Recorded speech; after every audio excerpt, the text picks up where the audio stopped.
What is up, everybody? Welcome back to the channel. My name is Murph. Today, we're going to be talking about kind of some fun stuff in the future that I would like to see in the game. Specifically, I would like to talk about characters I would like to see added to the game that are not in the game. Now, we're going to kind of transition over here real quick, and I'm going to show you guys. We have like honorable mentions here. I have this page here because these are kind of like the slam dunk, like no shit, like these guys have to get added to the game, right? These are the guys that everybody's talking about, right? Like if they're gonna add Fellowship to the game, they're gonna add Gandalf. If they're gonna add Gandalf, they're gonna add Saruman. If they're gonna add Saruman, why wouldn't they add Radagast, right? If we're gonna have one wizard, why not have all of them? Yes, I know there's blue wizards as well, but they don't really have names. We don't know anything about them. We have Rohan in the game. Obviously, we're gonna get legendaries like Theoden, or I'm sure he's gonna be a legendary. He better be a fucking legendary. There goes the algorithm we just cussed in the first minute of the video, whatever. Like Treebeard, yeah, probably gonna be one of the original like large light side characters. Tom Bombadil's in here for the memes, whatever. But I want to talk about characters that aren't like these like very popular characters that I think could be cool additions to the game. So without further ado, let's pop over here. First up, I would like to see Azog the Defiler. Now, Azog was obviously like front and center in the Hobbit trilogy movies, but he's not really supposed to be.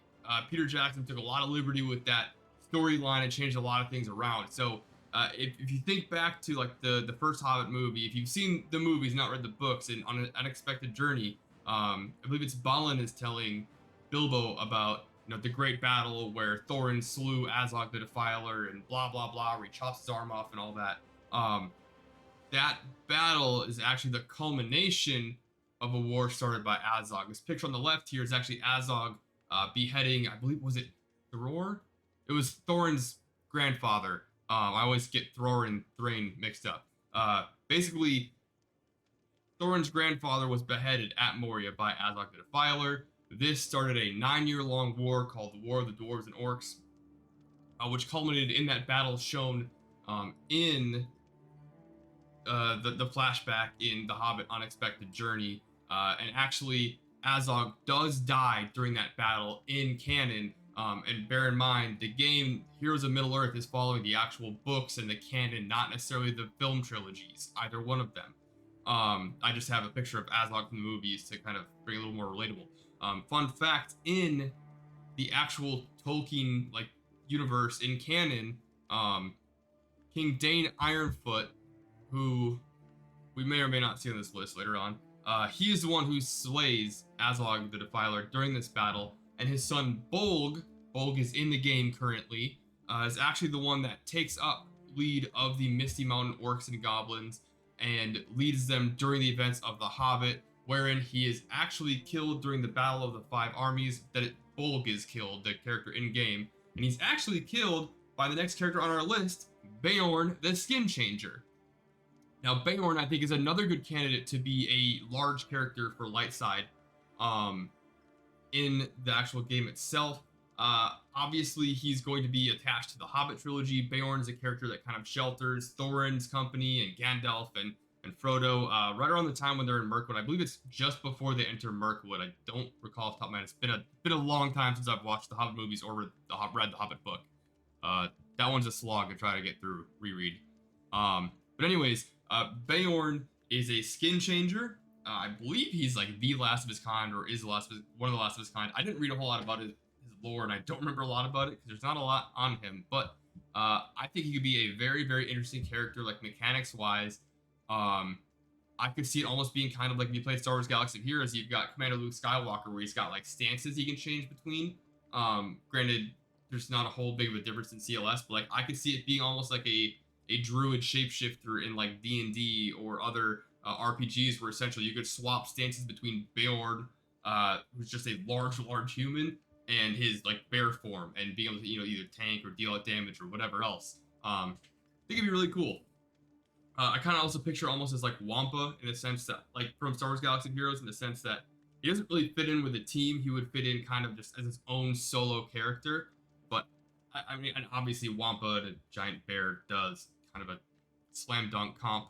But I think that would be really interesting.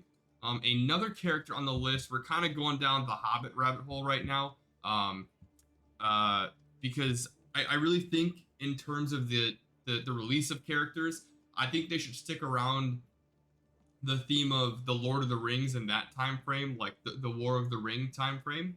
And then I think later on they can introduce the Hobbit and start introducing all of these characters I'm kind of talking about now. And then later on, if they decide to go through the rest of Legendarium, like the Silmarillion, the First Age, Second Age, all that stuff, cool, add them in. But I'd rather focus on the Third Age first. 'Cause that's where the bulk of the Lord of the Rings and Hobbit content is taking place. Um, the next character on this list is Dane Ironfoot. Now, Dane is actually the cousin of Thorin Oakenshield. He is the leader of the Iron Hills faction of dwarves, and eventually, for one, in the books, he's actually the one who kills Azog the Defiler at that large battle. And then in The Hobbit, just like in the movies, he kind of comes in to save Thorin and his company at Erebor after Smaug the dragon is killed. And he essentially rallies the dwarves while Thorin is kind of off doing his own thing. Thorin is mortally wounded during the battle, and upon his death, the throne would have passed to Fili and Kili, who were Thorin's nephews. Fili and Kili are in the game right now.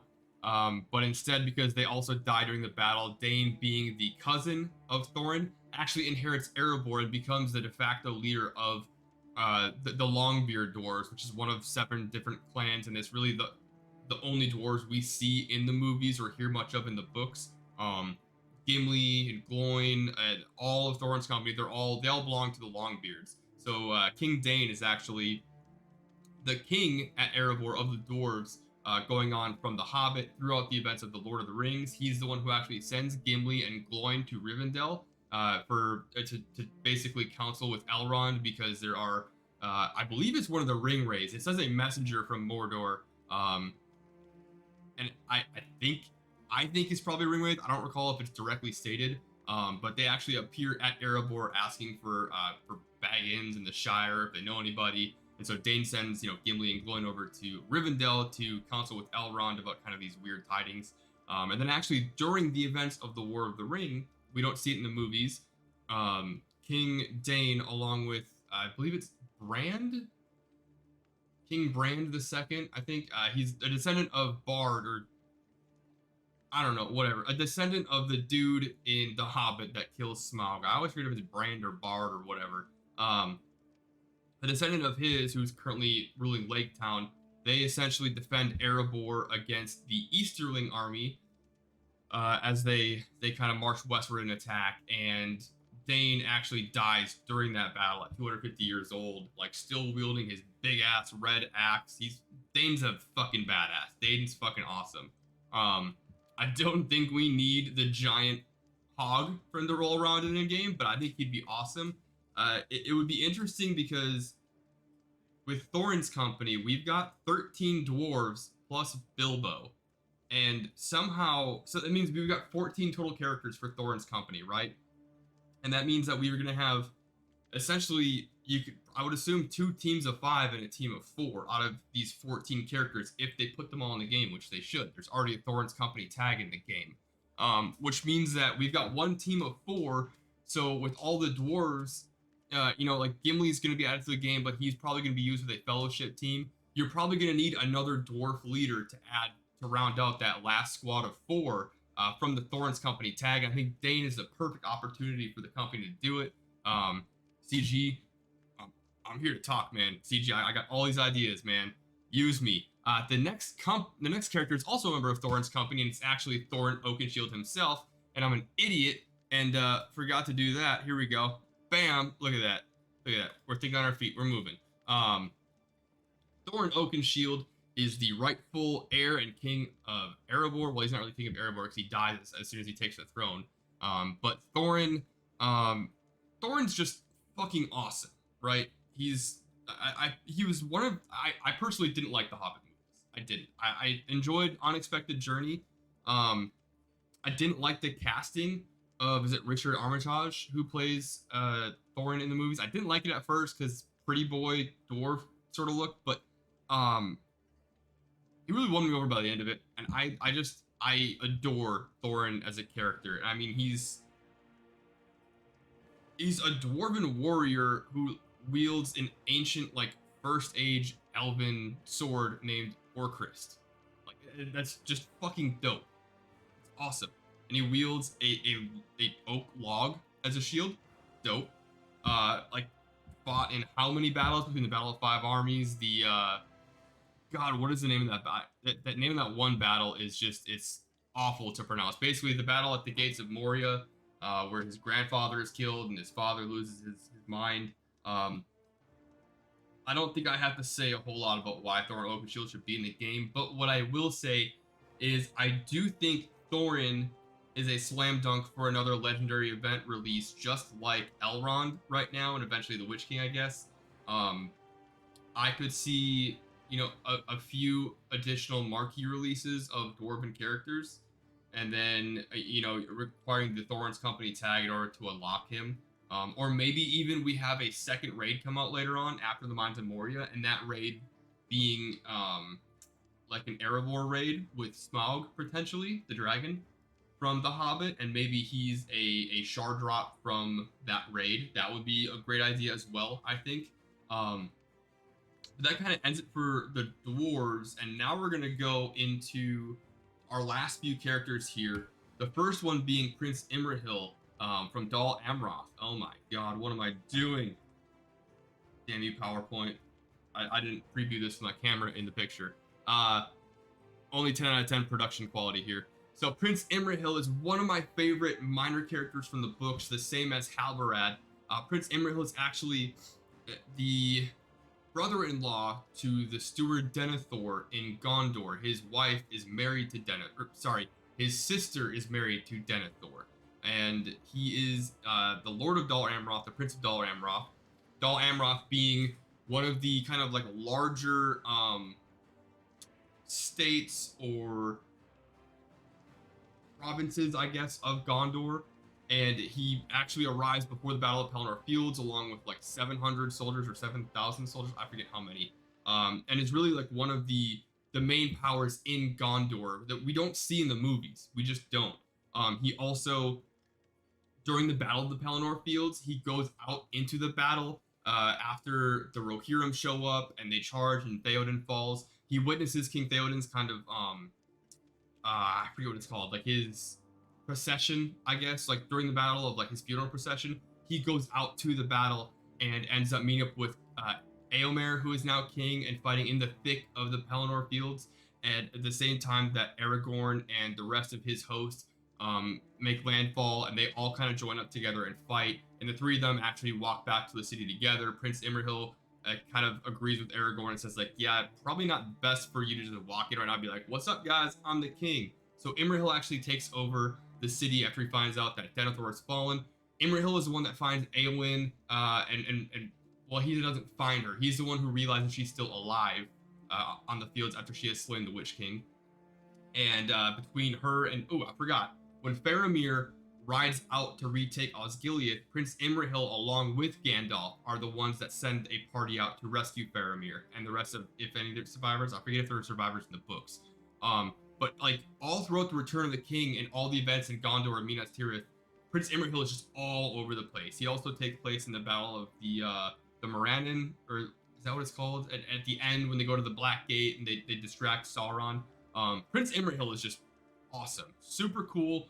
And I would love to see him added to the game. It would really help round out the Gondor faction, as I'm sure we're going to get Denethor and Boromir and Faramir, because they already have characters in the game as NPCs for allies during some of the missions in the campaign and enemies in other missions. Obviously, we're going to get those characters, but in order to expand that Gondor faction, I think we're going to have to go into a lot of these smaller city-states of Gondor and start pulling these characters out of the book into the game. Now, my last two characters, we're going to go into the elf area, and the first one is kind of a duh, and I feel like this one should probably be like in the like that first slide I had for honorable mentions, where like duh, he should be in the game, but like we're gonna go with Haldeir here. Now Haldeir is why is it impossible for me to grab these names? Jesus. Haldeir is a elf from Lothlorien. He's like the like one of the chief of their rangers or patrols for like kind of patrolling the borders of Lothlorien. a border guard, maybe. I forget what the actual terminology they use in the books is, but essentially he's a captain from Lorien. In the books, the elves do not show up to Helm's Deep. That is purely something added in the movies, which is still super cool. And I think one of the cooler parts of that sequence, for sure, obviously in the movies, Haldeir falls at the Battle of Helm's Deep. I don't recall what happens to him in the books, honestly, but Haldeir is just a really, really cool character. And I feel like as far as the elves go in the movies, which obviously when it comes to marketing this game towards an audience, yes, we're pulling a dog hair in my mouth. Obviously, yes, we're pulling the likenesses and the art style and the characters and the lore from the books themselves and the writings of Tolkien, not from the movies. But I would argue that the vast majority of people in general are more familiar with the Lord of the Rings movies than they are with the actual books themselves, at least on a surface level and on an intimate level, right? Like how many people have a very, very deep and vast knowledge of the books compared to how many people have a very deep and vast knowledge of the movies, like one or the other. I would argue the movies, obviously. So if you're going to market the game towards people who enjoy Lord of the Rings, I think it makes sense to market some of the more well-known movie characters. And obviously, Haldir doesn't have a whole lot of screen time, but as far as the elves in the movies go, he's definitely one of the elves in the movies that has the most amount of screen time. Obviously it's Legolas, and then it's like Arwen and Elrond, and then maybe Galadriel, and then it's Haldir and like everybody else. Like there really aren't many named elven characters in the movies unless you're really like a lore aficionado and you scoured the credits to find out like, oh my god, is that Círdan? I think that's Círdan. Holy shit. That kind of brings up our final character and one of my favorite characters in the Tolkien canon. It's Glorfindel. Glorfindel needs to be added in this game. Period. Dot. Like end of story.